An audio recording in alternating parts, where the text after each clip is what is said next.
আমি ছেড়ে দেব তাদের নিজের মতো করে বাঁচতে। এই যে ভগবান আছে বলিস, তিনি চাইলেই হবে সন্তান, না দিলে কাকে দোষ দেব বল?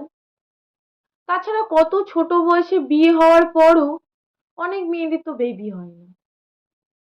এতে কার দোষ বল? আমি বলছি না অন্যরা বিয়ে করবে না, করুক না, আমাকে থাকতে দেয় না রে ঠিক আমার মতো।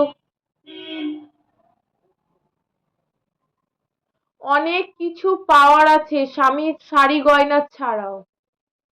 20 বছরে বিয়ে করে 40 না পেরোতেই মেয়ের বিয়ে দিয়ে মা মেয়ে দেখতে একই রকমের শরীর বানিয়ে পান চিবিয়ে চিবিয়ে শ্বশুর বাড়ির ঢালা খুলে বসা আমাকে দিয়ে জাস্ট হবে না।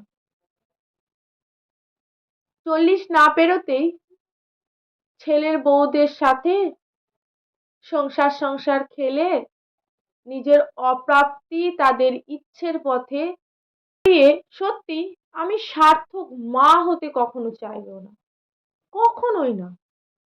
যার সাথে জীবন কাটাবো সে প্রতিদিনের কাজ ছেড়ে পাশ ফিরে বালিশ চড়িয়ে ঘুমাবে, আমার মনের খোঁজও নেবে না, আমাকে সম্মান করবে না, আমার মূল্যায়ন করবে না। এ জীবনে সঙ্গী চাই না রে। এমন জীবন সঙ্গী পেয়ে তোরা কতটা ভালো আছিস বলতো আমাকে? নিয়েছে কোনোদিন মনের খবর, দিয়েছে মূল্যায়ন? নাকি তুমি কি বুঝবে ওসবে এতেই থামিয়ে দিয়েছে? আমাকে সম্মান করবে, বিয়ে করে অধিকারগত বউ নয়, সমান অংশীদারের মতো মূল্যায়ন করবে এমন কাউকে খুঁজে নাও।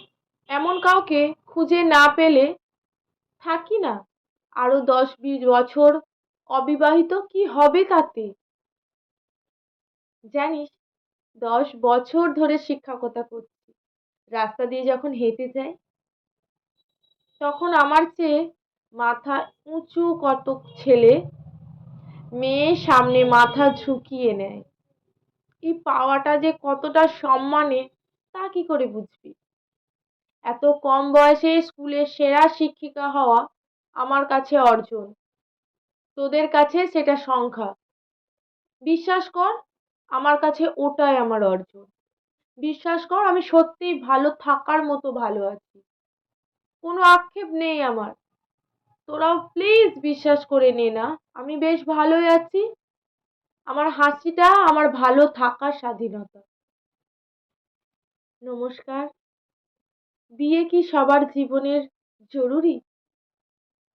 দোলনা তৃষা বড়ুয়া।